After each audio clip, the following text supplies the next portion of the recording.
10వ వచనం వరకు ధ్యానించుకున్నాం. 10వ వచనంలో ఏముందంటాం?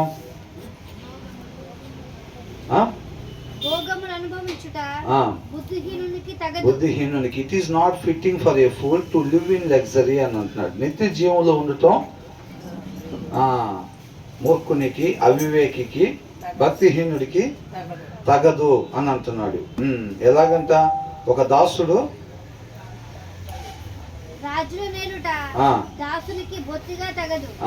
కాబట్టి అది అయ్యిద్దా? అలా అవ్వదు. కాబట్టి ఈ హృదయంలో వాక్యం లేనివాడు ఉండాల్సిన రీతిగా ఉన్ననోడు కూడా నిత్య జీవంలో ఉండటం అనేది జరిగేది కాదు. కొన్ని ట్రాన్స్లేషన్స్ ఎలా ఉంటుందంటే లిటరల్గా ట్రాన్స్లేట్ చేస్తారనమాట.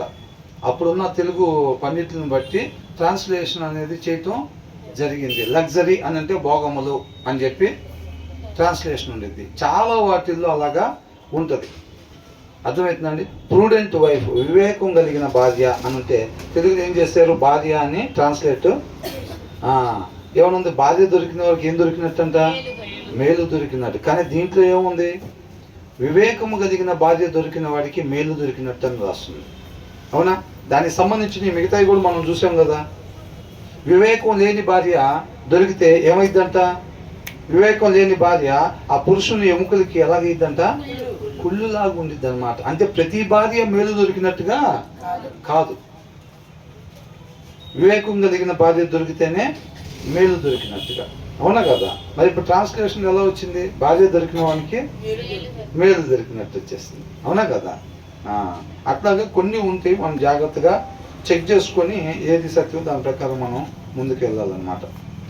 కాబట్టి ఇక్కడ ఎవరైతే అవివేకిగా ఉంటాడో, భక్తిహీనుడిగా ఉంటాడో, మూర్ఖునిగా ఉంటాడో, హృదయంలో వాక్యం లేనివాడు, వాక్యాన్ని అనుసరించిన వాళ్ళు ప్రతి ఒక్కరు కూడా ఏ పేర్లు అనమాట. అవునా కదా? తర్వాత ఏమనుంది?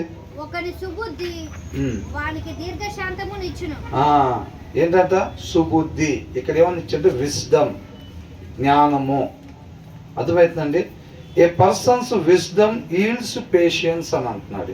ఎక్కడి నుంచి వచ్చిందంట? దీర్ఘశాంతం ఎక్కడి నుంచి వచ్చిందంట? సుబుద్ధి అని రాస్తుంది అక్కడ. అవునా? జ్ఞానము నుంచి ఈ పేషియన్స్ అనేది వచ్చింది. తర్వాత ఏమనుంది? తప్పులు క్షమించుట అట్టి వానికంట ఏమిచ్చిద్దంట? ఘనతనిచ్చిద్ది. అలాంటి ఘనత కావాలని ఎంతమంది కోరుకుంటున్నారు? అర్థం లేదా? తప్పులు క్షమించేవాడికంట అదేం చేసిద్దంట? ఘనతను తీసుకొచ్చిద్దంట. మరి అలాంటి ఘనత మనకు కావాలా వద్దా? మరేంటి చేతులు ఎత్తట్లేదు ఎవరు? మరి ఇప్పుడు ఆ ఘనత మనకి కావాలి అని అంటే మనం ఎలా ఉండాలంట? తప్పులు క్షమించే వారంగా మనం ఉండాలి. ఆ తప్పును పదే పదే ఎత్తుకుంటా, భర్త చేసినా, భార్య చేసినా, పిల్లలు చేసినా కానీ ఒక్కోసారి ఏం చేస్తారు తల్లిదండ్రులు?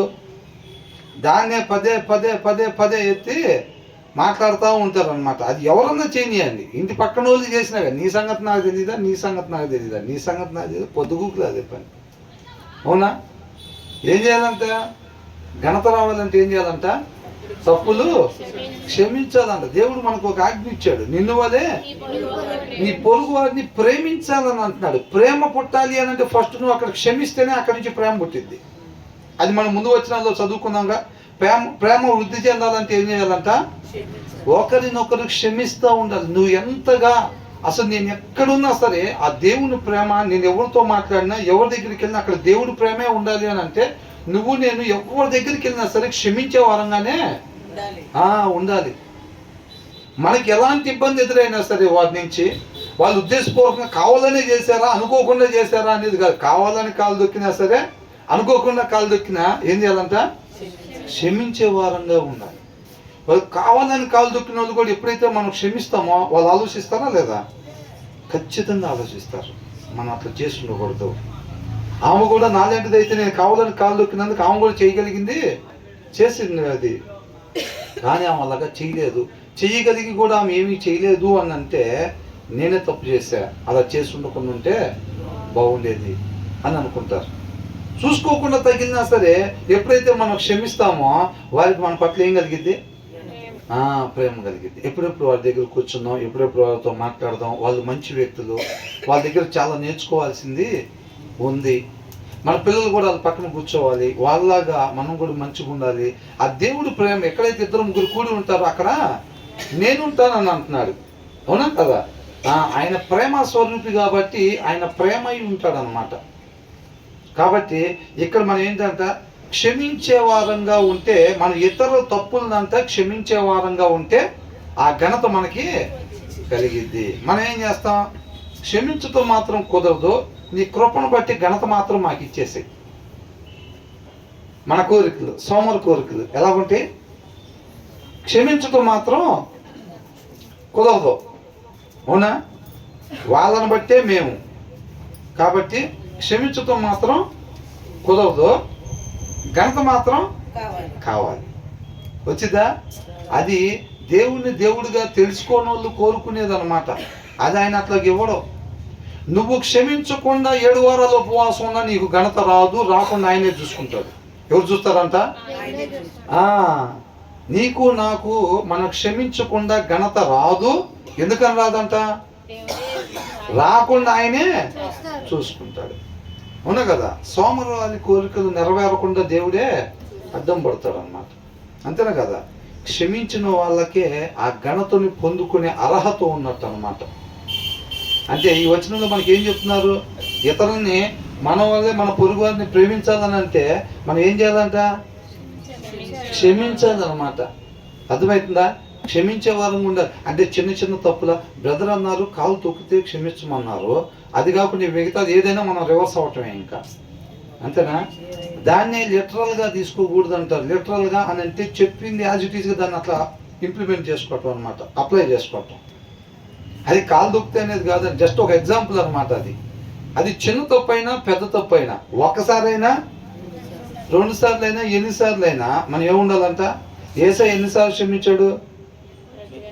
బయట ఏమంటారు? 1-2 సార్లు చూస్తా. ఎన్నిసార్లు అంట? జర్సన్ ఎన్నిసార్లు అంట? 1-2 సార్లు చూస్తా, తర్వాత నీ అంతు చూస్తాను అంటారు. అవునా? అది వాక్యానుసారమా? ఏమని అడిగారు? ఎన్నిసార్లు మటుకు నా సహోదరిని క్షమించాలి? 7 సార్లు మట్టుగా అంటే మన జీవిత కాలం కూడా అంట ఏం చేయాలంట? క్షమించాలి. నువ్వు క్షమిస్తుంటే ప్రేమిస్తున్నట్టు అనమాట. నీకు నిజంగా ప్రేమ అయ్యున్న నేను నువ్వు ఎక్కడుంటే అక్కడ ఉండాలి అని అనుకుంటే నువ్వు ఎక్కడికైనా క్షమించేవాడిగా ఉండాలి. నువ్వు అక్కడ ఎక్కడైతే క్షమిస్తూ ఉంటావో అక్కడ నేను ఉంటాను అని అంటున్నాడు. ఆ ఘనత మనకు వచ్చింది అనమాట. అర్థమవుతుందండి? అక్కడ ఇంకొక విషయం దాగుంది. మనం ఊరికినే అయితే ఇదేదో బాగుందిరా, ఉప్పు కారాలు తింటా పొదుగు క్షమిస్తటం అయిద్దా? ఆ క్షమించే తత్వం రావాలంటే దాని ముందు రాశాడు ఏంటంట? సుబుద్ధి నుంచి దీర్ఘశాంతం ఇచ్చిదా. శాంతంగా ఉన్నప్పుడే నువ్వు క్షమిస్తావు. ముక్కు మీద కోపం ఉన్నప్పుడు మనకి ఎవడన్నా అంటే ఏమంటాం? నువ్వు బాగుండవు అబ్బాయి అంటారా? ఏం లేదు, ఇక ఒత్తిడిగిచ్చినట్టే ఉండేది పరిస్థితి. అవునా? అవునా కదా? నిన్నైతే అడుగుతూ అయిపోయిన తర్వాత. కాబట్టి ఏం చేస్తారంట? ఏ పర్సన్స్ విజ్డమ్, జ్ఞానము, వాక్యము చదివినప్పుడు దాంట్లో జ్ఞానం ఉంటుంది చూసారండి. ఆ జ్ఞానం మనం ఎప్పుడైతే పొందుకుంటామో అది ఈల్డ్స్ పేషెన్స్ అని అన్న. ఈల్డ్స్ అంటే దిగుబడి అని. అర్థమవుతుందండి? ఏం ఇచ్చిద్దంటే అది ఆ జ్ఞానము ఈ దీర్ఘశాంతాన్ని మనకి ఇచ్చిద్ది అనమాట. ఆ జ్ఞానం మన దగ్గర లేదనుకోండి, ఈ దీర్ఘశాంతం మనం ఎన్నిసార్లు జపం చేసినా అది మన దగ్గరికి రాదు. అనుకుంటాం అంతే. ఎవరు కొట్టినా ఏమనకూడదు, ఎవరు తిట్టినా ఏమనకూడదు, ఎవరు మనకు నష్టం చేసినా ఏమనకూడదు అని అనుకుంటాం అంతే. ఎవడన్నా తిట్టడమే ఆలస్యం. వాడు ఒక తిట్టు తిట్టగానే 4 వెళ్ళిపోతాయి యువతల నుంచి అవతలకి. ఒక దెబ్బ వేయగానే 4 దెబ్బలు యువతల నుంచి అవతలకి వెళ్ళిపోతాయి. పని జరిగిపోయిన తర్వాత అనుకుంటాం, చేస్తాం ఏమనుకున్నాం, ఏం చేసాంరా అని అనుకుంటాం అంతే. ఎందుకు జరగలా? వాక్యం చదవలేదు. ఆ వాక్యం అయిన దేవునిలో నుంచి వచ్చి ఆ జ్ఞానం, అవునా? ఆ జ్ఞానం ఇచ్చిద్ది అనమాట. ఆ దిగుబడి చేసిద్ది ఆ దీర్ఘశాంతం అనే దాన్ని. మనం ఏం చేస్తామంటే మాకు ఆ దీర్ఘశాంతం కావాలండి, కానీ మాకు జ్ఞానం మాత్రం మేము వెతకము అని అనుకుంటారు. అవునా? జ్ఞానం ఎక్కడుండిద్దంట? దేవుడి నోట నుంచి వచ్చింది జ్ఞానం. దేవుడి నోట నుంచి వచ్చేది వాక్యం అన్నమాట. దాంట్లో జ్ఞానం ఉండిద్ది. అవునా? మనమేమో దాన్ని తీసుకెళ్ళి అలమరలో పెడతాం. అది ఏదైతే దిగుబడి చేసిద్దో ఆ దీర్ఘశాంతం అనేది అది మాత్రం మాకు కావాలంటాం. దీన్ని మాత్రం చదవమంటాం. అదే వచ్చిన తిప్పలు. ఇన్ని సంవత్సరాలు పోతున్నా క్రైస్తవులు వాళ్ళు చెబితే కానీ మనం క్రైస్తవులు జనానికి తెలియకపోవటానికి కారణం ఇదే. మనం ఈ ఫస్ట్ సగంలో దీర్ఘశాంతం కావాలండి. జ్ఞానం అంట దీర్ఘశాంతాన్ని ఇచ్చిద్దంట. మన జ్ఞానాన్ని ఎతకం కానీ దీర్ఘశాంతం కావాలి. క్షమిస్తే ఘనత వచ్చిద్దంట. మేము క్షమించాం కానీ మాకు ఘనత కావాలి. ఫస్ట్ సగంలో దీర్ఘశాంతం కావాలి, రెండో సగంలో ఘనత కావాలి. జ్ఞానం ఉంటేనే అది దీర్ఘశాంతాన్ని ఇచ్చిద్దంట. దీర్ఘశాంతం ఎవరిస్తారంట? జ్ఞానం ఇచ్చిద్దంట. మనం ఆ జ్ఞానం జోలిపోం. కానీ దీర్ఘశాంతం కావాలండి. అవసరమైతే వారం ఉంటాం ఉపవాసం, లేకపోతే 7 వారాలు ఉంటాం. జ్ఞానాన్ని వెతకం, దీర్ఘశాంతం డైరెక్ట్ మాకు దీర్ఘశాంతం కావాలి. క్షమించము కానీ ఘనత కావాలి మాకు అని కోరుకుంటాం. ఆ తపస్సే జరుగుతూ ఉండిద్ది. 30 ఏళ్ళైనా 40 ఏళ్ళైనా 60 ఏళ్ళైనా మనం చెబితే తప్ప ఇది క్రైస్తవులను ఎందుకు తెలియదురా అంటే ఈ క్షమించేదాన్ని పట్టుకో, మనం ఆ వెనకాల ఉన్న ఘనతను పట్టుకోవడం పరిగెడుతూ ఉంటాం. అది రాదు. అవునా?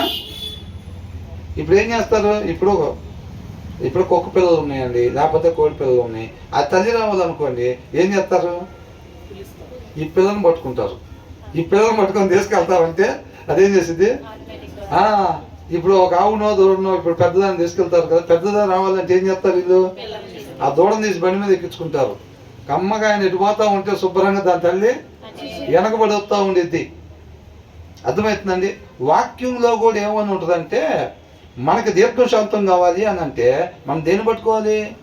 జ్ఞానం పట్టుకోవాలి. అవునా? ఆ జ్ఞానం దీర్ఘశాంతాన్ని ఇచ్చింది. మనకి ఘనత కావాలని అంటే మనం ఏం చేయాలి? క్షమించే వారంగా ఉండాలి. అదేనా ఉంది?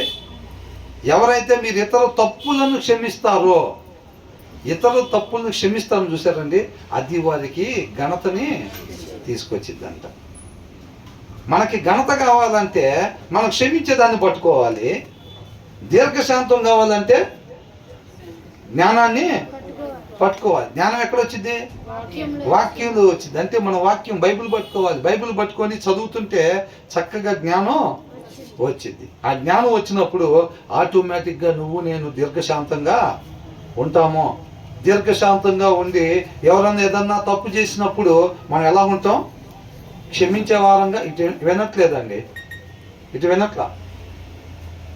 కొన్ని నాటిలో ఇక్కడ కళ్ళు తెలిసినట్టుగా డ్రాయింగ్ వేసుకొని కళ్ళు మూసుకొని నిద్రపోతూ ఉంటారు. ఇక్కడ చూస్తే తెలిసినట్టే ఉంటుంది. అట్లా చేసుకొస్తున్నట్టున్నారు. మాట్లాడేదానికి తర్వాత సమాధానం రాట్లా. అవునా? మీరు చూడండి, ప్రతిదీ కూడా ఎక్కడి నుంచి స్టార్ట్ అవుతుందిరా ఇదంతా అంటే వాక్యము చదవాలి. ఆ వాక్యము చదివినప్పుడు దేవుడు నోట నుంచి వచ్చే మాట వాక్యము. ఆ వాక్యాన్ని చదివినప్పుడు జ్ఞానం వచ్చింది. ఆ జ్ఞానం మనకి దీర్ఘశాంతాన్ని ఇచ్చిద్ది. ఆ దీర్ఘశాంతంగా ఉన్నప్పుడు మనం ఎవరన్నా తప్పు చేస్తే క్షమించగలుగుతాం. అప్పుడు మనకి ఘనత వచ్చింది అనమాట. ఇవన్నీ లింకు. అర్థమవుతుందండి? ఇవన్నీ కూడా లింకు. మనం ఏం చేస్తామంటే డైరెక్ట్గా మనకి ఘనత కావాలి. ఏం కావాలి? ఘనత కావాలి మనకి. ఈ వాక్యాలు తీయటం, చదవటం, ఆయన మాట ఇదంతా చదివి దీర్ఘశాంతం ఉండి ఒకరిని క్షమించి అప్పుడు కాదు. మాకు డైరెక్ట్గా ప్రభువా ఘనత దయచేయను, ఆయన ఘనత డైరెక్ట్ లాస్ట్ మాట పట్టుకుని ప్రార్థన చేయటమే. ఎత్తిపట్టి ప్రార్థన చేస్తే ఇస్తానన్నావుగా, 2-3 కూడుకొని ఉంటే ఇస్తానన్నావుగా, 7 వారాలు ఉంటే ఇస్తానన్నావుగా. మొన్న అనుకున్నాం ఏంటంట, దావీదు ఏం చేశాడంట? ఉపవాసం ఉండి ఏడ్చాడంట. ఎప్పుడు? తప్పు చేసేసి శిక్ష పడే తప్పు అంటే ఉపవాసం ఉండి ఏడ్చాడు అంటున్నాడు. ఆల్రెడీ పిల్లడు చనిపోయాడు. ఉపయోగం ఏముంటుంది ఇంకప్పుడు? అవునా కదా? మనం కూడా ఏం చేస్తాం? ఘనత కావాలి, ఘనత కావాలని. ఆ ఘనత కావాలంటే ఒకరిని క్షమించే వారంగా ఉండాలి. ఒకరిని క్షమించాలని అంటే దీర్ఘశాంతం గల వారం అయి ఉండాలి. దీర్ఘశాంతం కావాలంటే జ్ఞానం ఉండాలి. జ్ఞానం ఉండాలంటే వాక్యం చదవాలి. మనకి అమ్మో ఇంత ప్రాసెసా? మన వల్ల అవదండి. డైరెక్ట్గా ఎవరైనా సెకండ్ హ్యాండ్లు అమ్ముతున్నారు అని చూడపోయారా? ఇంత కష్టపడి ఉండి కట్టుకున్న ఇల్లు కొనుక్కున్నట్టుగా ఇట్లాగే ఉండదా దారి? మేము బైబిల్ తీయటం, కూర్చోవటం, గంటలు గంటలు చదవటం, ఆ జ్ఞానం నాకు దీర్ఘశాంతాన్ని ఇవ్వటం, ఆ దీర్ఘశాంతంతో నేను తీసుకుని వెళ్ళి ఎవరన్నా తప్పులు చేస్తే నేను క్షమించటం, ఆ తర్వాత ఘనత సరిపోయింది కదా సంబంధం. అవునా కదా? మరి అది ఓర్పు, సహనం చాలా ముఖ్యం, చాలా ముఖ్యం. అది మనకి ఘనత కావాలి అని అంటే ఖచ్చితంగా ప్రతిదీ చూడండి దేవుడు వాక్యం దగ్గర నుంచే వచ్చింది. కాబట్టి మనం వాక్యాన్ని బాగా చదవాలి. ప్రతి వచనం చూస్తే ఈ శాంతం రావాలంటే దీర్ఘశాంతం ఎక్కడి నుంచి అంట? జ్ఞానం నుంచే. అది కూడా వాక్యమైన దేవుడు మన హృదయంలో ఉంటేనే ఆయనలో ఉండే గుణలక్షణం ఈ దీర్ఘశాంతం అనేది. అవునా జర్సన్? అవునా? వాక్యమై ఉన్న దేవుడు మన హృదయంలో ఉంటే అప్పుడు దాంట్లో నుంచి వచ్చే గుణలక్షణం దీర్ఘశాంతం అన్నమాట. ఆ దీర్ఘశాంతంలో ఉన్నప్పుడు ఇతరులు మనం క్షమించే వారంగా ఉంటాం. అలా క్షమించినప్పుడు మనకి అది ఎలా ఉంటుందంట? ఘనతని తీసుకొచ్చింది.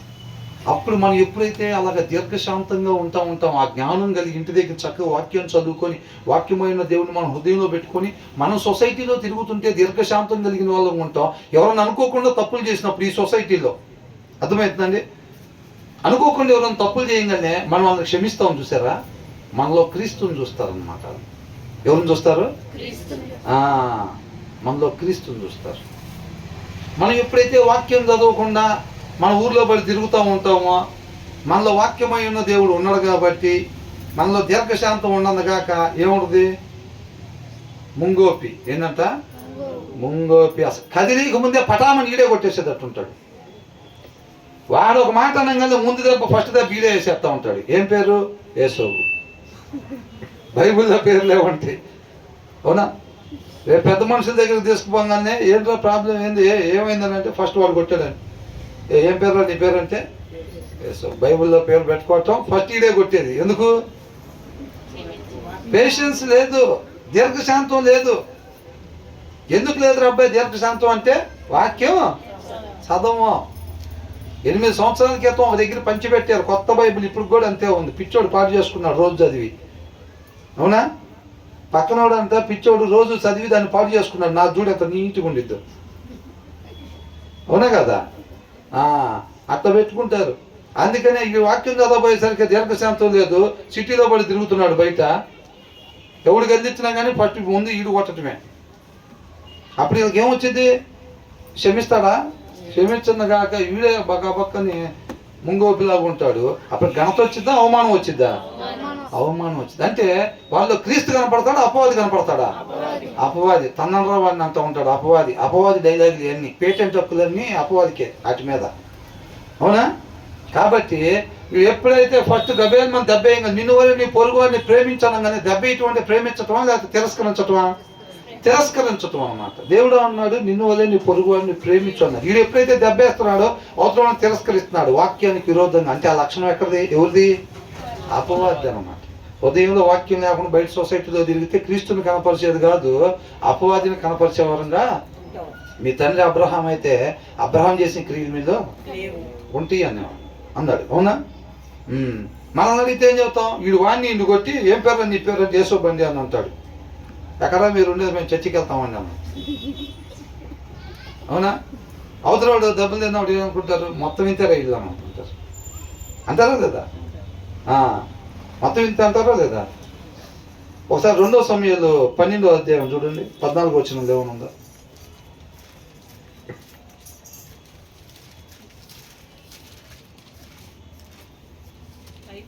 అయితే ఈ కార్యము వలన యెహోవాను దూషించుటకు ఆయన శత్రువులకు నీవు గొప్ప హేతు కలగజేసితివి. ఏందంట? దావీదు చేసిన పనికి. దాని పైన మాత్రం ఏముందండి? పైన వచనంలో నేను పాపం చేసితున్నాను అన్నాడు దావీదు. పాపం చేసితున్నాని దావీదు నాతానుతో అనగా నాతాను నీవు చావకుండానట్లు యెహోవా నీ పాపమును పరిహరించెను. అయితే ఈ కార్యము వలన యెహోవాను దూషించుటకు ఆయన శత్రువులకు నీవు గొప్ప హేతువు కలగజేసితివి. ఏం చేశాడంట? దావీదు చేసిన పనికి వీళ్ళందరూ చేశారా? అది ఇజ్రాయెల్ మొత్తం అంటారా మీరు అనేటట్టుగా చేశాడు. అది అంత తాగిందా? మిమ్మల్ని నడిపించి ఆయన దగ్గర నుంచి వచ్చింది మీకు ఇది. ఎటేసేసారు ముడిళ్ళు? అవునా? కొంతమంది హేళన చేస్తూ ఉంటారు, అన్ని జనుల మధ్య దేవుడి నామాన్ని హేళన చేసి గాడీలు చేస్తున్నారు. ఆడో యూట్యూబ్లో పెడతాను వదిలేస్తాడు, రీలు మొత్తం వైరల్ అయిపోయి మొత్తం ఇంతే రీలు అని అనేస్తారు. అంతేనా? దావీదు కూడా అందరూ చేశారు, దావీదు ఒక్కడే చేశాడా? దావీదు ఒక్కడే చేశాడు. ఈ కార్యం చేయటం వల్ల నువ్వు యెహోవాను ఏంటంట, ఆయన శత్రువులందరూ కూడా యెహోవాని దూషించేటట్టుగా నువ్వు హేతు కలుగజేసావు. అంటే దావీదు చేసిన పని దావీదుకి ఒక్కడికే ముడేశారా, లేకపోతే వాళ్ళ మొత్తానికి వేసి దాన్ని తీసుకొని దేవుడికి కూడా ముడేశారా? మొత్తానికి వేసి దేవుడికి కూడా దాన్ని ముడేశారు అన్నమాట. అవునా? వీడు ఎప్పుడైతే వాక్యం చదవకుండా క్రిస్టియన్ అని చెప్పి బైబిల్ పట్టుకుని అందరు కనపడేటట్టుగా చర్చికి పోయి వీడు దాన్ని చదవకుండా, అవునా వింటున్నారా? మనమేం చదువుతాం? క్రిస్టియన్ అనేది మొత్తానికి తెలిసిందా లేదా? బైబిల్ చదువుకొని బైబిల్ పట్టుకొని జనం మొత్తం చూస్తూ ఉండగా చర్చికి పోతాం, దాన్ని చదవం. కానీ దాన్ని చదవము, మనలో దీర్ఘశాంతం ఉండదు, ఆ జ్ఞానం ఉండదు. కాబట్టి ఆ జ్ఞానం దీర్ఘశాంతాన్ని ఇవ్వదు, మన ఎవరిని క్షమించేది ఉండదు. చూసుకోకుండా తీస్తారు కాడ ఇవ్వడం తగలంగానే గబేలు మనం ఒకటి వాడికి ఇస్తారా లేదా? వీళ్ళ దగ్గర దీర్ఘశాంతం ఉండదు కాబట్టి వాడు చూసుకోకుండా తగ్గితే వాడిని క్షమించకుండా ఫస్ట్ మన ఇచ్చేస్తాడు. ఇదిగానే ఎమ్మటే ఏంట్రా సౌండ్ అని వీడు చూడంగానే వీడు చెయ్యెత్తుంటాడు, వాడి దెబ్బపడి ఉంటుంది. వీళ్ళు కొట్టిన ఎవరు కనపడతారు? ఏసే కనపడతాడా? అపవాది కనపడతాడా? అపవాది. వీళ్ళు బైబిల్ పట్టుకుని చర్చికి వెళ్తారు, చూసావా? వేసేస్తారా లేదా ముడి? ఆ చర్చిలో వాళ్ళందరూ అదేనా? కాదు. ఈయన మాత్రం బైబిల్ చదవకుండా పోయి సొసైటీలో తిరుగుతున్నాడు, మొత్తానికి ముడి వేసేస్తారు అంతే. అది ఎవరికి వేస్తారు మళ్ళీ ముడి? మొహమ్మద్ చర్చికి వెళ్తాడు కదరా వాడు, చూసావా వాడి ప్రవర్తన, వాడు ఎత్తుతుంది ఎట్టుందో వేసేస్తారు. ఆయన నుంచి ఆ చర్చి ఫెలోషిప్కి వేసేసి తర్వాత ఎక్కడికి వేస్తారు దాన్ని? అక్కడికి వేసేస్తారు అన్నమాట. ఆయన నామానికి అవమానకరంగా అన్నమాట. అక్కడ ఉండే అందరికీ క్రీస్తు కనపడకుండా ఎవరు అడ్డం పడ్డారు? ఆ కొట్టినైనా అడ్డం పడ్డాడు. అవునా కదా? కొట్టినైనే అడ్డం పడ్డాడు. అక్కడ ఉన్న వాళ్ళందరూ అదే ఆయన గమక్కని చూసుకోకుండా మీద పడితే, టీ పడితే, లేకపోతే ఇట్లాంటి ఇట్లాంటి పర్లేదు ఏం కాదు అని అంటే ఎవరిని కనపరిచాడు? క్రీస్తుని కనపరిచాడు. అక్కడ ఉన్న వాళ్ళందరికీ ఎవరిని కనపరిచాడు? ఎవరి నామాన్ని మహింపరిచాడు? దేవుడి నామాన్ని మహింపరిచాడు అనమాట. అది ఎలా వచ్చింది? ఇంకొకడైతే అసలు కొట్టుండేవాడు. నేను ఒక టీ స్టాల్ దగ్గరికి వెళ్ళా, నువ్వు ఆల్రెడీ బైబిల్ పట్టుకుని నువ్వు ఆ చర్చికి వస్తావు కదా, ఊరందరూ చూస్తూ ఉండగా నువ్వు ఆ చర్చికి వెళ్తావు కదా, నువ్వు దాన్ని ఊరికనే పట్టుకొని వెళ్ళి పట్టుకొని రావటం కాకుండా దాన్ని చదివితే కనుక జ్ఞానం వచ్చింది. ఆ జ్ఞానం ఏమి ఇచ్చుండేది? నీకు దీర్ఘశాంతం ఇచ్చుండేది. ఆ దీర్ఘశాంతం వలన నువ్వు చూసుకోకుండా ఎవరైనా నీ మీద టీ పడినా సరే నువ్వేం చేసి ఉండేవాడివి? క్షమించుండేవాడివి. పర్లేదు బ్రదర్ ఏం కాదని అంటే వాళ్ళు దాన్ని చూసి ఇంకొకడైతే కనుక ఇట్లా చేసి ఉండేవాడే, వీళ్ళు ఆ చర్చికి వెళ్తారు. అక్కడ అవునా? ఆ చర్చికి వెళ్తారు. ఇది అక్కడి నుంచి వచ్చింది. వాళ్ళు అటు చూస్తూ ఉంటారు పొద్దాకల. ఆ చర్చి గేట్లు తీసి లోపల జనం ఉంటారు, ఆ గేట్లు తీసి ఇవ్వగానే వీళ్ళందరూ ఇట్లా చూస్తూ ఉంటారు పైకి. అవునా కదా? ఇటు చూస్తూ ఉంటారంట, ఆయన వైపు చూస్తూ ఉంటారంట. అక్కడి నుంచి వచ్చింది వీళ్ళకి. ఇది అర్థమవుతుందా? అది మంచి లక్షణం రా. అది రేరు, అది రేరు, చాలా అరుదు భూమి మీద కనపడటం అట్లాగా. అవునా కదా? అది అది క్రీస్తుని మహింపరచటం, ఆయన పోలి జీవించటం అనమాట. అది ఇవన్నీ కూడా ఇంటర్లింక్ అనమాట. మనం అనుకుంటాం ఏం కాదులే అని అనుకుంటాం, ఆయనగా తెలుసుకోవటం అంటే అది. ఆయన అది కోరుకుంటున్నాడు. మన స్తోత్రాలు లేకపోతే ఇంకొకటో ఏమీ కాదు. మనం చెప్పపోయినా సరే, మనం ఆయన ఇది చేయకపోయినా ఆయన మహిమేమి, ఆయన స్టేటస్ ఏమీ తగ్గిపోదు. మేమందరం కలిసి జపం చేస్తేనే ఆయన స్టేటస్ పెరుగుతూ ఉండిద్ది. అట్లా సొసైటీలో మేము చేయకపోతే ఆయన స్టేటస్ సొసైటీలో తగ్గిపోయిద్ది. అట్లా తగ్గిద్దా? ఆయన అది కాదు కోరుకునేది. ఆయన హృదయాన్ని అర్థం చేసుకోవాలి మనం. ఏ ఆత్మ కూడా నశించిపోవటం ఇష్టం లేదని అంటున్నాడు. అవునండి. కాబట్టి వాళ్ళందరూ కూడా క్రీస్తుని తెలుసుకొని క్రీస్తు ద్వారా తండ్రితో మహింపరచబడాలి. వాళ్ళు నిన్ను చూసి దాని ప్రకారంగా వాళ్ళు మొత్తం కూడా సత్యాన్ని నువ్వు ప్రకాశింపజేసినప్పుడు వాళ్ళందరూ కూడా సత్యంలోకి నడుచుకోవాలి. రేపు రోజున ప్రతి ఒక్కళ్ళు తండ్రి దగ్గరికే వెళ్ళేవాళ్ళుగా ఉండాలి. అది ఆయన కోరుకుంటున్నాడు. అంతేగాని మనం ఎక్కడే ఉండి తన్మయించిపోవటం, ఇంకా ఏసయ్యా ఏసయ్యా నా ఏసయ్యా ఏసయ్యా, ఇంకా మొత్తం అట్లాగే వయసు పెరిగి అట్లాగే గడ్డాలు వచ్చేస్తా ఉంటే అట్లా అదే జపం అది కాదు ఆయన కోరుకుంటుంది. అవునా? అది కాదు ఆయన కోరుకుంటుంది. అక్కడే ఉండి పిల్లలు కాడి నుంచి చేరి అట్లాగే వయసు పెరిగిపోతా ఉండి అక్కడే అదే చెప్పిన పదమే అది కాదు ఆయన కోరుకుంటుంది. అవునా కదా? వాళ్ళు అదేగా చేసుకుంటూ ఉంటారు బయట, వాళ్ళు అదే బయట చేస్తూ ఉంటారు. లేదంటే ఒకటి చేత్తో పట్టుకొని ఇట్టగా, లేకపోతే 1 కోటి 2 కోట్లు 3 కోట్లు ఏదో అవి కాదు. దానికోసం కాదు పుట్టించింది. ఏంటి దానివల్ల ఉపయోగం? ఏంటి దానివల్ల ఉపయోగం ఏమైనా ఉందా? అట్లాంటి కోరుకోడు అసలు దేవుడు. ఆయనగా మనం అర్థం చేసుకోవాలన్నమాట. అట్ ద సేమ్ టైం మన జీవిత విధానం ద్వారా మన పిల్లలకి కూడా దాన్ని చెప్పాలి, వాళ్ళ పిల్లలకి చెప్పాలన్నమాట. మన జీవితం ద్వారా మనం జీవించకుండా వాళ్ళకు కేవలం ఈ మాటలు చెబుతున్నాం అనుకోండి, వాళ్ళు కూడా చక్కగా జీవించకుండా వాళ్ళు ఇష్టం వచ్చినట్టు వాళ్ళు జీవిస్తా నోరు తెరవంగానే చక్కగా బైబిల్ చదవాలి అబ్బాయి. మా నాన్న కూడా ఇదే చెప్పేవాడు, ఆయనకి ఏది నచ్చితే అది చేసేవాడు. వీడు కూడా అదే నేర్చుకుంటాడు. వీడు నచ్చినవన్నీ చేసుకుంటా వాళ్ళ పిల్లడికి ఏం చెప్తాడు? బైబిల్ చదవాలి అబ్బాయి అంటాడు. వాడు కూడా ఏం నేర్చుకుంటాడు? వాడికి నచ్చినట్టు కాదంత వాళ్ళ పిల్లలకి బైబిల్ చదవాలి అబ్బాయి, ప్రార్థన చేసుకోవాలి అబ్బాయి అని అంటాడు. అంతేగా? అప్పుడు మనమందరం మేము స్ట్రీట్ లైట్లు అని చెప్పుకుంటా తిరుగుతూ ఉంటాంలే, కానీ మనం ఏడున్నా చీకటగానే ఉంటుంది. అవునా కదా? కాబట్టి ఒక్క దాంట్లో చూసారా ఎట్లా ఉందో? ఇది మొత్తం ఇంటర్లింక్ అన్నమాట. కాబట్టి ఘనత నీవు కాదు. ఘనత కావాలంటే క్షమించే తత్వం రావాలి. క్షమించే తత్వం కావాలంటే దీర్ఘశాంతం కావాలి. దీర్ఘశాంతం కావాలంటే జ్ఞానము కావాలి. జ్ఞానం కావాలంటే వాక్యం చదవాలి. ఇదంతా ఇంటర్లింక్ అన్నమాట. కాబట్టి మనం ఏం చేయాలి? ప్రభా నీ పాదాలు చెంత చేరిన జ్ఞానం కొద్దుగా ఉంటే నన్ను అడగండి అన్నాడా లేదా? కాబట్టి ప్రభా నీ జ్ఞానాన్ని దయచేయని అంతరంగంలోంచి నిజమైన ఆకలి గని దప్పుకున్న వారిలాగా మనం ఉంటే ఆయన తృప్తిపరిచే దేవుడు అనమాట. అవునా కదా? నీతిమంతుడు ఆకలి కూడా నేను అంటున్నాడు. ఎడారిలో ఉన్నా సరే ఆయన కావాల్సిన మాటను అక్కడికి తండ్రి మాట అపవాదం వచ్చినప్పుడు యేసయ్య ఎక్కడ ఉన్నాడు? అపార్ట్మెంట్లో ఉన్నాడా? ఈ రాళ్ళం రొట్టెలుగా చేసుకోమన్నప్పుడు అపార్ట్మెంట్లో ఉంటున్నారా? మరి ఎక్కడ ఉంటున్నారు? ఎడారిలో ఉన్నారు, ఎవరు లేరు. ఆ ప్లేస్లో యేసయ్య దగ్గరికి ఏం మాట వచ్చిందో నోటు తెలిస్తే తండ్రి మాట వాక్యం పలుకుతున్నాడు. ఎక్కడి నుంచి వచ్చింది? నీతిమంతుడు ఎక్కడున్నా పంపిస్తాడు తండ్రి, ప్రేమించేవాడు కాబట్టి. ఆకలి కొన్నాడు. అర్థమవుతుందండి? ఎవరు ఆకలి కొంటారు అనేది తర్వాత వచనంలో ఉంది. అర్థమవుతుందండి? నీతిమంతుడు ఎక్కడుంటే అక్కడికి ఆయన మాట పంపిస్తాడు, ఆయన మాటని పంపిస్తాడు అంతే. తర్వాత ఏమనుంది? రాజు కోపము సింహగర్జన వంటిది. ఎలాంటిదంట? రాజు కోపం అంట సింహ గర్జన. మొన్న ఈ మధ్య జూకి వెళ్ళాం వైజాగ్లో. ఎంత ఉంది సింహం? ఇంత, దాని ముఖమే ఎంత ఉంది. ఇప్పుడు కరెక్ట్గా ఒక 4-5 ఏళ్ళ గ్యాప్లో దాని తలకాయ పెట్టామంటే జ్వరం కూడా వచ్చింది మనం. ఏంటంట గుండెలు కూడా అయిపోవచ్చు కొంతమందికి. అయితే గుండెలు కూడా ఇక అది కాముగా ఉంటేనే. అది గట్టిగా గాండ్రించిందంటే మనం చూసాం. దానికి ఒక్కొక్క పన్ను మినిమం 3 ఇంచులు ఉంది. 3 ఇంచులు ఉంది ఒక్కొక్క పన్ను. ఉందా లేదా?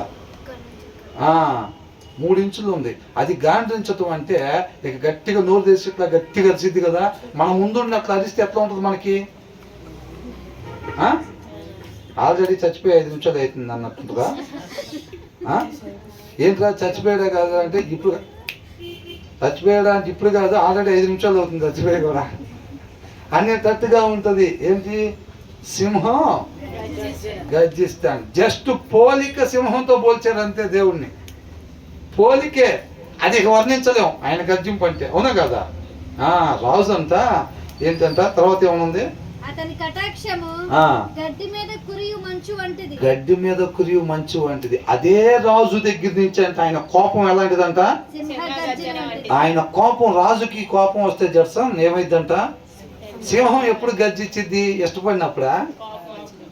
నువ్వంటే నాకు ఇష్టం అని ఓనర్ చెప్పండి తోక ఊపిద్దేమో కానీ గర్జించటాలు గర్జించిందంటే ఏంటి? మన భోజనానికి ముందు సూప్ తాగుతాం చూసారా, అట్లా అది భోజనం చేసే ముందు గర్జించింది అనమాట. అవునా కదా? అది అట్లా అంట. రాజు కోపం అంత భయంకరం అంట. ఎట్ ద సేమ్ టైము అదే రాజు కటాక్షం చూపిస్తే అది ఎలా ఉంటుందంటే,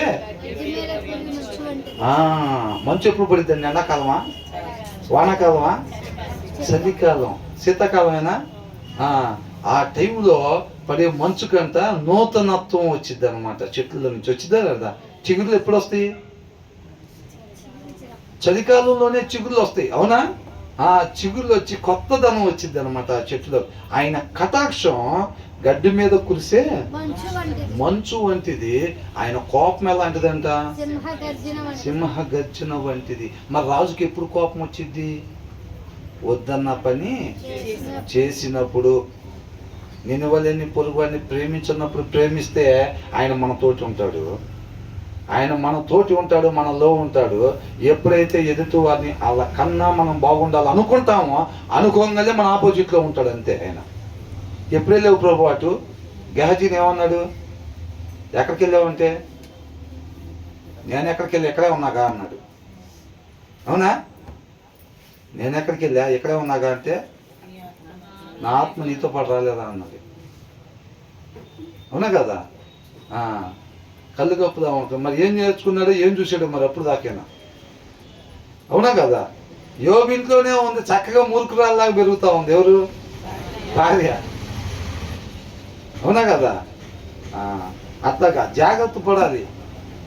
భర్త ఒకవేళ విశ్వాసిగా ఉంటే ఏం చేస్తున్నాడు చూసి భార్య నేర్చుకొని చక్కగా నడుచుకోవాలి. ఒకవేళ భార్య విశ్వాసిగా ఉంటే భర్త చూసి జాగ్రత్తగా నేర్చుకోవాలన్నమాట.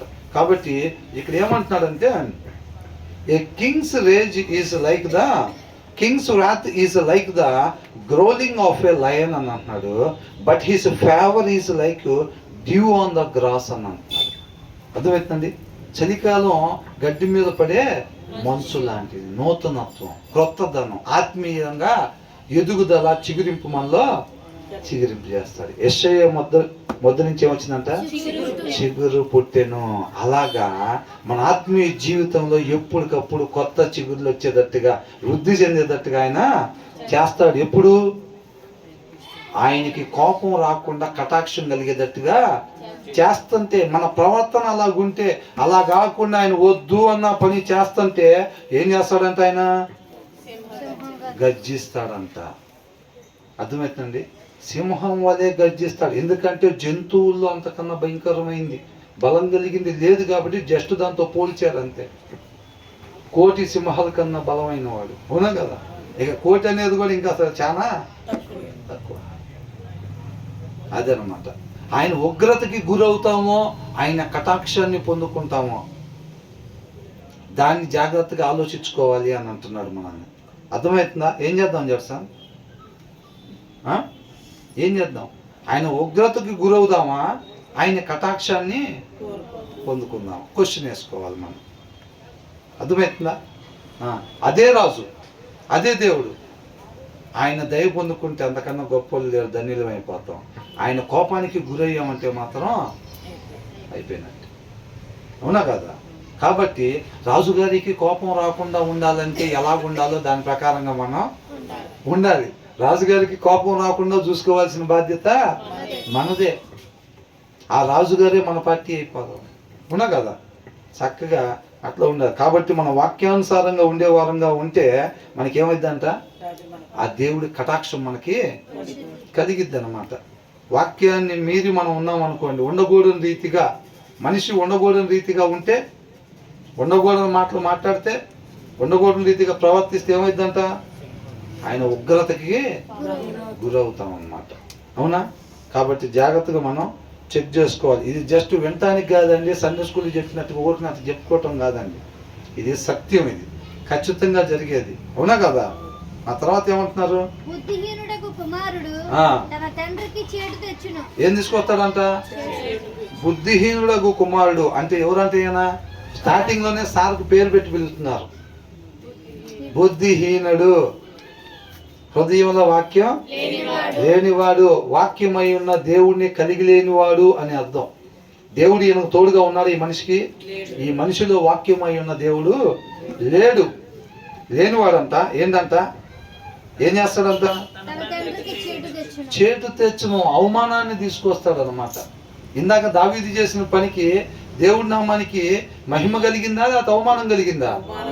ఈ కార్యం చేయటం వలన అన్ని జనులంతా దూషించటానికి, దేవుణ్ణి దూషించటానికి నువ్వు హేతు అయ్యావు అని అంటున్నాడు. అవునా కదా? అలాగా చెయ్యకూడని పని చేసినప్పుడు మనం ఏం చేసినట్టంట, తండ్రి నామానికి మనం అవమానాన్ని తెచ్చిన వాళ్ళం అవుతాం. అంటే ఆ టైంలో దావీదు ఇలాగా ఏ ఫూలిష్ చైల్డ్ ఎలా ప్రవర్తించాడు దావీదు? అవివేకిలాగా, భక్తిహీనులాగా, మూర్ఖుడిలాగా ప్రవర్తించాడు. అక్కడ ప్రవర్తించడం లేదా? అంతకు ముందంతా దేవుడి నామానికి మహిమకరంగా ఉన్నాడు, అప్పుడు మాత్రం మూర్ఖుడి వలె ఉన్నాడు. నువ్వు కరుణ చూపించకుండా అని రాశాడు కాబట్టి ఆ కరుణ అనేది దేవుని వాక్యంలో ఉండే, ఆయనలో ఉండే గుణలక్షణం. ఆ గుణలక్షణం ఆ టైంలో దావీదులో లేదు అని అంటే దేవుడి మాట దావీదులో లేదు. మరి దేవుడి మాట లేని వ్యక్తి ఏమంటారంట, బుద్ధిహీనుడు, మూర్ఖులు, అవివేకి అని పిలుస్తారు. ఇక్కడ అదే వ్యక్తి గురించి చెప్తున్నారు. ఏమంటంట, a foolish child is a father's ruin. తర్వాత ఏమనుంది,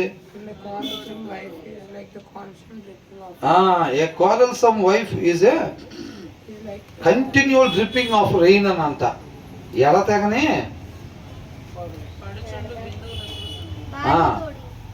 ఏంటంట, పడుచుండు బిందువులతో సమానం. కంటిన్యూ రెయిన్ అనమాట. అంటే కంటిన్యూగా నీళ్లు పడతానే ఉంటాయి అనమాట. అట్లా పడతా ఉంటే ఏమన్నా పనులు జరుగుతాయా? ఇప్పుడు మనం ఇల్లు కట్టుకుందామండి, ఆ ఇల్లు లీకేజ్ అయ్యి నీళ్ళు అంత ఏమవుతా ఉంటాయి అంట, పడతానే ఉంటే మేలు జరిగిద్దా మనకి? మొన్న అట్లాగే పైనుంచి నీళ్ళు పడతానే ఉంటే బుడమేలు దిగిపోయి ఏమైంది, మొత్తం ఊరు మొత్తం ఇల్లు మొత్తం మునిగితే ఎటువల్లటు పారిపోయే పరిస్థితి అయింది. అవునా? కంటిన్యూగా పడతానే ఉంటే దానివల్ల మేలు జరిగిద్దా లేకపోతే నష్టం జరిగిద్దా? నష్టం జరిగిద్దంట. అంటే ఇక్కడ ఫస్ట్ సగంలో ఏమని ఉంది, మూర్ఖుడిగా ఉండే కుమారుడు అంట తండ్రికి ఏం చేసుకొస్తాడంట, చేటు తీసుకొస్తాడు. అంటే ఇక్కడ మనం ఎలా ఉండమంటున్నాడు, మూర్ఖుల్లాగా ఉండమంటున్నాడా, వివేకుల్లాగా ఉండమంటున్నాడా? వివేకులాగా వాక్యాన్ని చదివి దాని ప్రకారంగా ఉండే వాళ్ళలాగా ఉండాలి అని అంటున్నాడు. రెండో సగంలో ఏముందంట, భార్యతోటి పోరు. అది మిస్ కాకూడదండి. భార్యతో ఎడతెగక అనేది కాదు, అక్కడ ఏంటంట, భార్యతోటి పోరు. పాత నువ్వు ఏదన్నా ఒక మాట గొడవ పెట్టుకుని వెళ్ళు, సాయంత్రానికి కూడా రెడీగా ఉంటుంది వ్యవహారం. ఉండిద్దా లేదా?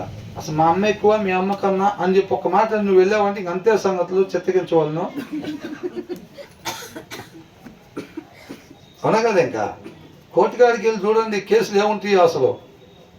కోర్టుకాడికి వెళ్తే ఏం చిన్న విషయాలే. అవునా కదా?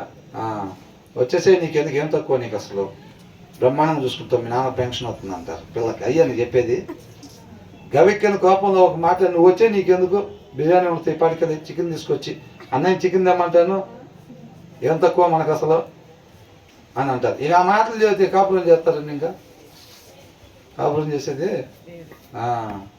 ఒకవేళ వాళ్ళమ్మ కూడా అదే ఎందుకు ఆనందం తీసుకొచ్చారు, అసలు చెప్పిన మాట ఇంటలేదు, పని అంతా నా చేత చేపిస్తుందని చెప్పి పంపించారా అంటే అది చేస్తారా? ఆయన కూడా ఏం చేయదు, అమ్మో మా అమ్మ ఎట్టగంటున్నాను అనుకుంటారు. అవునా కదా? వాక్యం హృదయంలో ఉంటే అసలు రూతు వాళ్ళ అత్తగారితో ఎట్లా ఉంది, ఆ ప్లేస్లో వాళ్ళ తల్లి ఉంటే, ఒకవేళ వాళ్ళ నాన్నగారు చనిపోయి ఉంటే వాళ్ళ తల్లిని అట్లా ఒంటరిగా వదిలిపెట్టేదా? వదిలిపెట్టదు. ఆ ప్లేసులో వాళ్ళ తల్లి ఉంటే ఎలా చూసుకునిద్దో అత్తను కూడా యాజ్ ఇట్ ఈజ్గా అలాగే చూసుకుంది, 1% కూడా తేడా లేకుండా. అది హృదయంలో వాక్యం ఉంటే జరిగే ప్రక్రియ. అవునా? అత్త కోడలత్త కలిసి ఉంటే మీరు క్రిస్టియన్సా అని అడగాలి బయట. మనం ఎక్కడ నదికి వెళ్ళామనుకోండి, అత్త కోడలు అట్లా కలిసి ఉంటుంటే ఏమండి మీరు క్రైస్తవులా అని వాళ్ళే వచ్చి అడగాలి. హృదయంలో వాక్యం ఉంటే సాధ్యం తప్ప అది హృదయంలో వాక్యం లేకపోతే అయ్యే పని కాదు. పైకి నటించవచ్చు, రూతు గ్రంథం చదువుతుంటే రూతు నటించినట్టుందా, లేకపోతే నిజంగానే అలా ఉన్నట్టుందా? హృదయపూర్వకంగా, నిజంగానే హృదయపూర్వకంగానే తల్లిని చూసుకున్నట్టుగా అతన్ని చూసుకుంది అంతే. అవునా కదా? అది మన వల్ల అయ్యే పని కాదు. వాక్యమై ఉన్న దేవుడు మన హృదయం లేకుండా నేను కూడా రూతులాగా ఉండాలని పైకి చూసి మనం కానీ చేయబోయామంటే మాత్రం అనుకుంటాం, చేయలేం. అనుకుంటాము, అమ్మాయి టవల్ తీసి అక్కడ పెట్టు, కింద పడి కనపడుతుంది కదా, అయినా అట్లాగే దాటుకుని వెళ్తావు ఏంటి అని దత్త అనగానే ఏమైంది? టవల్ కనపడుతుంది, నాకు నచ్చినప్పుడు నేను పెట్టుకుంటా.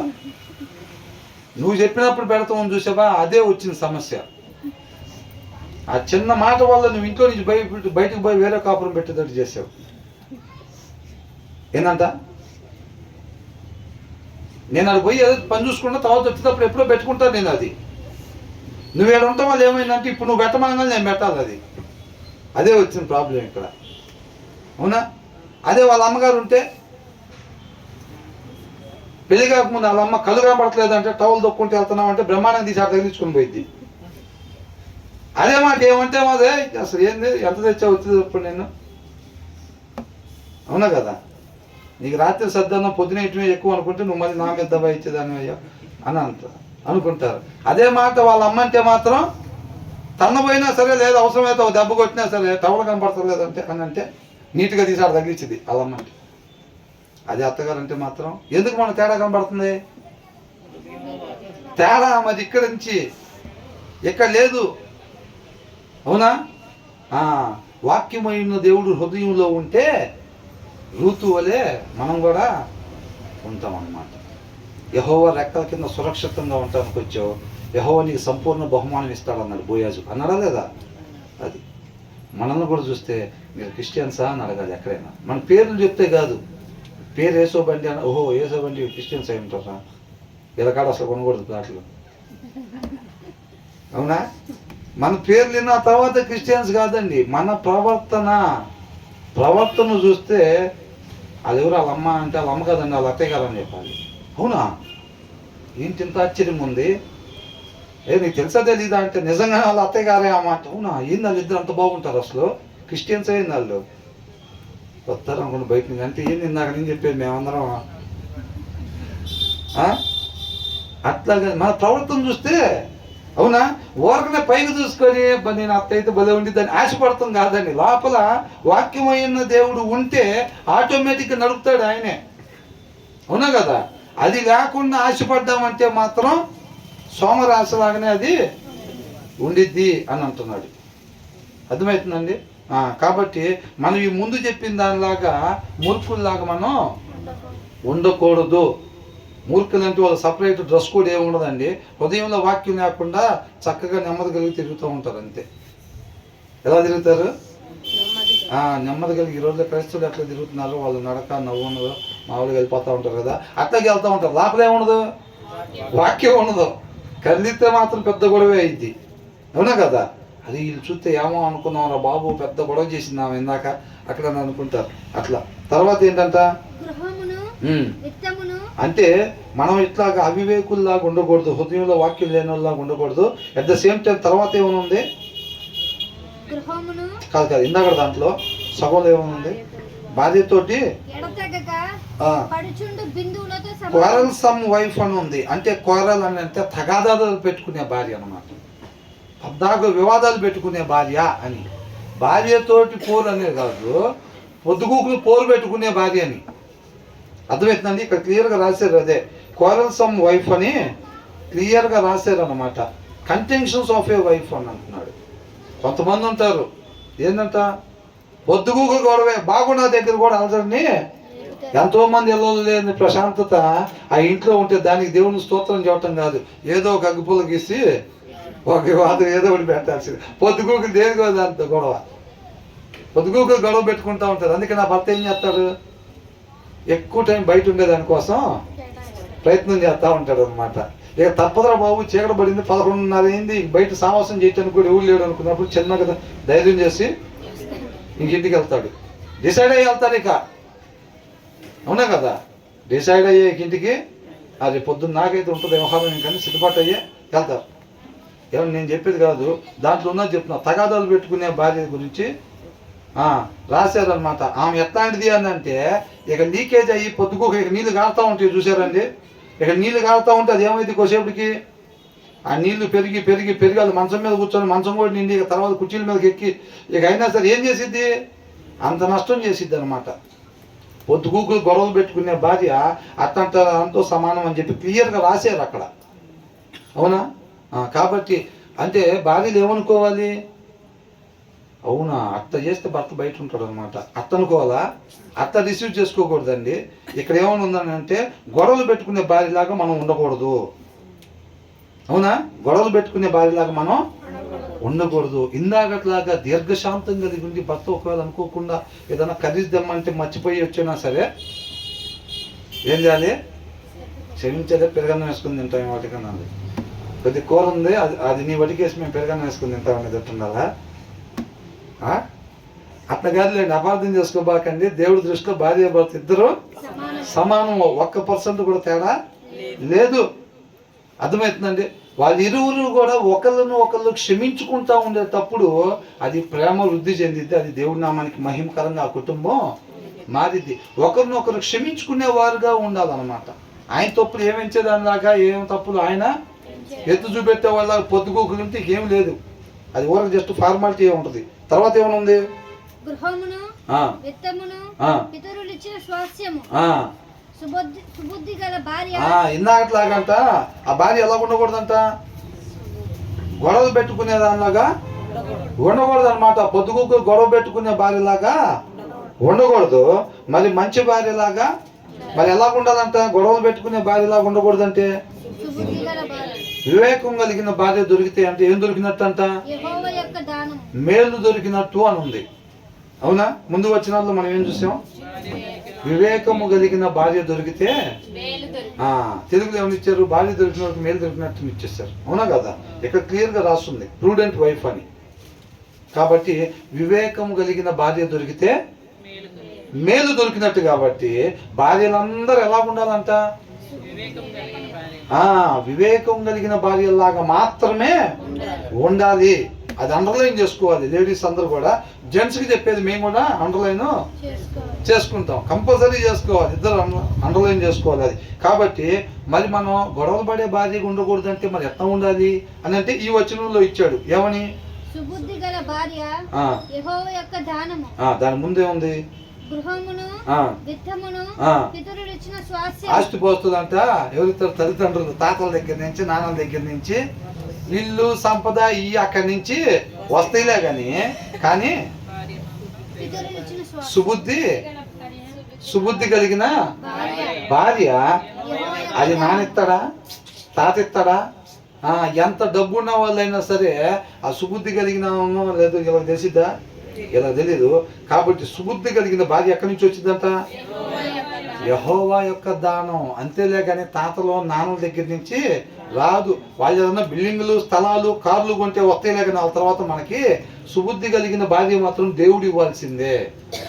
ఒకవేళ మనం సుబుద్ధి కలిగి లేరనుకోండి, ఇంకా ఆడోళ్ళు ఒకవేళ భార్యగా కొనసాగుతున్నా సుబుద్ధి లేకుండా గొడవలు పెట్టుకునే వాళ్ళలాగా ఉన్నారనుకోండి, సుబుద్ధి కలిగిన భార్యగా మారాలంటే ఎవరిని అడగాలి, నాన్న నేను సుబుద్ధి కలిగేటట్టుగా చేయనా నన్ను అని అనాలా, లేకపోతే తాతకు ఫోన్ చేయాలా, ఎవరు చేయాలంట, దేవుడికి చేయాలి. ప్రభువా నన్ను సుబుద్ధి కలిగిన భార్యగా చెయ్యి ప్రభువా అని అంటాడు. అది ఆయన ఇచ్చే దానం అన్నమాట. అది ఎవరికి ఫోన్ చేసినా వచ్చేది కాదు. ఫోన్ ఎవరికి చేయాలంట, దేవుడికి చేయాలి. అది మోకాళ్ళు వేసి ప్రభువా సుబుద్ధి కలిగిన వివేకము, సుబుద్ధి అని అంటే వివేకము కలిగిన భార్య అని ఇచ్చాడు.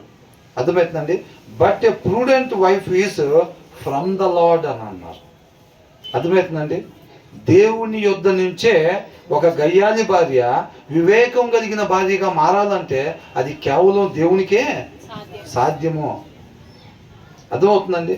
కాబట్టి మీరు ప్రార్థన చేసుకునేటప్పుడు తప్పనిసరిగా ఆ ప్రార్థన చెయ్యాలి. అవునా? అట్లాగే భర్త కూడా ఒకవేళ భార్య దగ్గర ఆ లక్షణం ఏమైనా కనపడుతున్నట్టయితే తను కూడా మోకరించి వివేకము కలిగిన భార్యగా చేయమని చెప్పి ప్రార్థన చేయాలి.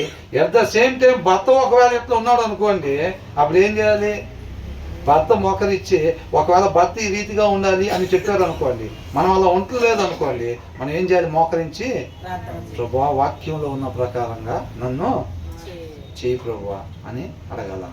ఆస్తులు అయితే తల్లిదండ్రుల దగ్గర నుంచి తాత ముత్తాతల దగ్గర నుంచి వస్తేలే కానీ ఈ వివేకం కలిగిన వాళ్ళగా చేయటం అది దేవుడి వల్ల మాత్రమే సాధ్యము.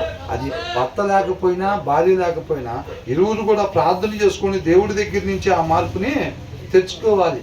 అంతే తప్ప నేను అసలు అప్పట్లో సంబంధం సరిగ్గా చూసుకోలేకపోయా, రంగు రుచి చక్కదనం చూసేలే కానీ నేను ఆ బంగారు చైన్ నెక్లెస్ చూడటం సరిపోయింది, నేను ముఖం సరిగ్గా చూడలేకపోయాను, గుణం సరిగ్గా చూడలేకపోయాను అని అంటే ఏం ఉండదు అక్కడ. అవునా? ఒకవేళ లేదు చేసుకున్న తర్వాత అంతా సీన్ రివర్స్గా ఉందనుకోండి, అయినా గొడవలు కత్యుద్ధాలే ఉన్నాయి అనుకోండి, అయినా కొంపలు మునిగింది ఏం లేదు, ఏం చేయాలంట?